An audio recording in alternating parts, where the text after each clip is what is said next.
Good morning +1 class.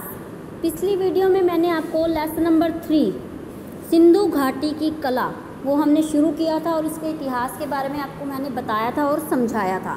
तो अब इस वीडियो में हम इस काल की कलाकृतियों का विवरण, मतलब उस काल में कौन कौन सी कलाकृतियों का दिखाया गया था उसके बारे में सुनेंगे। क्वेश्चन नंबर 2 है हमारा मातृ देवी मूर्ति का वर्णन। मातृ देवी मूर्ति माध्यम है मृण्मय मूर्ति यानी टेराकोटा।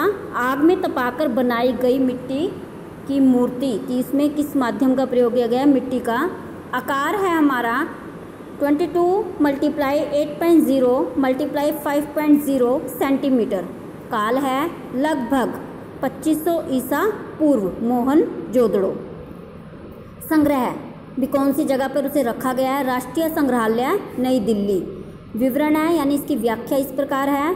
सिंधु घाटी सभ्यता के विभिन्न स्थलों से भिन्न भिन्न प्रकार की मातृ देवी की मूर्तियां प्राप्त हुई हैं कि अलग अलग जगहों से अलग अलग तरीके की मातृ देवी की मूर्तियां प्राप्त हुई हैं।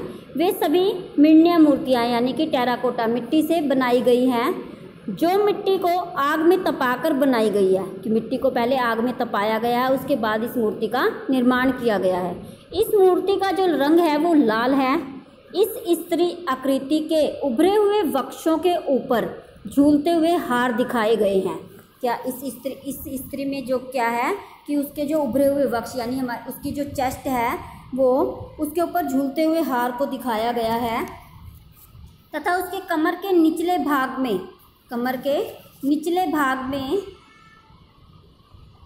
वस्त्र के ऊपर कमरबंद पहना है कि उसने जो है अपने कमर पर कमरबंद पहना हुआ है। सिर पर सजावटी पंख नुमा मुकुट है कि उसने ऐसा मुकुट पहना हुआ है जिसके ऊपर पंख लगे हुए हैं, जिसमें दोनों ओर कपनुमा आकृतियां दिखाई गई हैं कि उसमें कपरूपा आकृतियां दिखाई गई हैं कि जैसे कप के समान हो।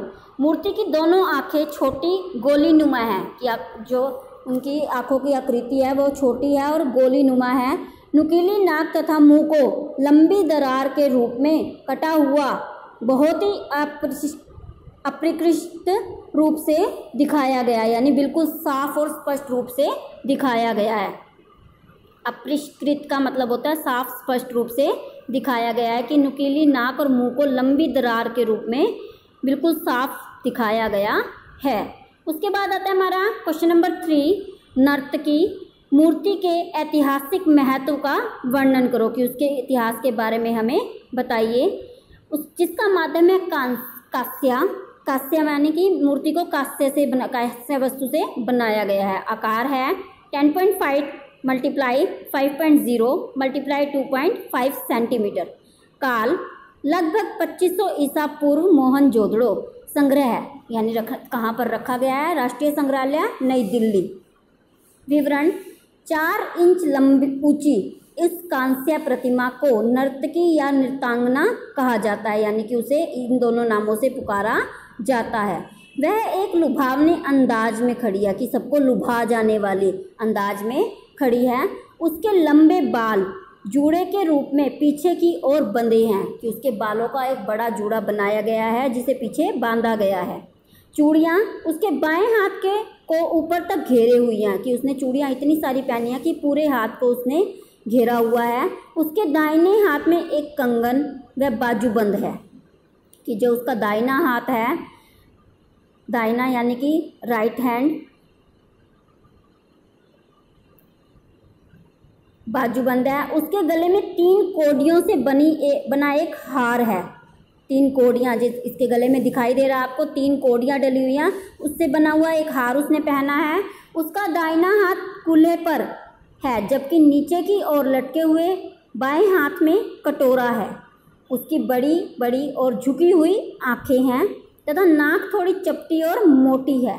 यह आकृति आंतरिक मनोभावों को प्रकट करती प्रतीत होती है यानी कि वह उसके अंदर के भावों को प्रकट कर रही है, साफ स्पष्ट रूप से दिखा रही है। साथ ही यह भी स्पष्ट होता है कि उस काल के लोग धातु विज्ञान तथा पिंगली धातुओं को विभिन्न आकार व आकृतियों में ढालने की कला से भली भांति परिचित थे कि इसको देखकर यह स्पष्ट होता है कि उस काल के लोगों को धातु विज्ञान तथा पिंगली हुई वस्तुओं की आकृतियाँ बनाने का बहुत अच्छा ज्ञान था। उसके बाद आता है हमारा क्वेश्चन नंबर 4, पुरुष धड़ आकृतियों का वर्णन करो, जिसका माध्यम क्या है, लाल चूना पत्थर। इस चीज से उसे बनाया गया है।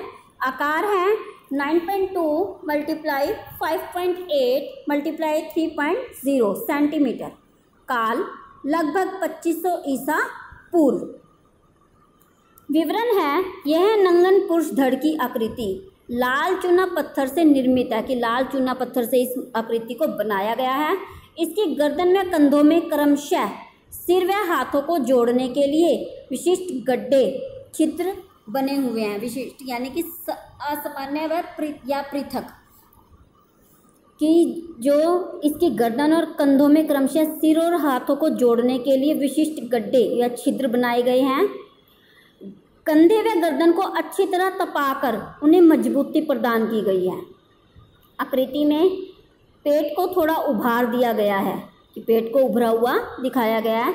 इस मूर्ति से प्रतीत होता है कि उस काल के लोग मूर्तियों के विभिन्न अंगों को गतिशील बनाने की तकनीक से परिचित थे, कि उस काल के लोगों को बहुत अच्छा ज्ञान था कि शरीर के अंगों को किस प्रकार से हमने दिखाना है और उससे किस भाव को प्रकट करना है। उसके बाद आता है हमारा क्वेश्चन नंबर 5, एक श्रृंगी सांड मोहनजोदड़ो। मोहनजोदड़ो की रचना है ये। मूर्ति का रचनात्मक उल्लेख करिए। माध्यम है सेलखड़ी पत्थर, कि इस सेलखड़ी नामक पत्थर से इसको बनाया गया है। आकार है 2.5 × 2.5 × 1.4 सेंटीमीटर। काल लगभग 2500 ईसा पूर्व। हड़प्पा। संग्रह राष्ट्रीय संग्रहालय नई दिल्ली। विवरण, इस मोहर को एक सींग वाला सांड यूनिकॉर्न बुल, इंग्लिश में कहते हैं यूनिकॉर्न बुल भी कहा जाता है, एक सींग वाला सांड।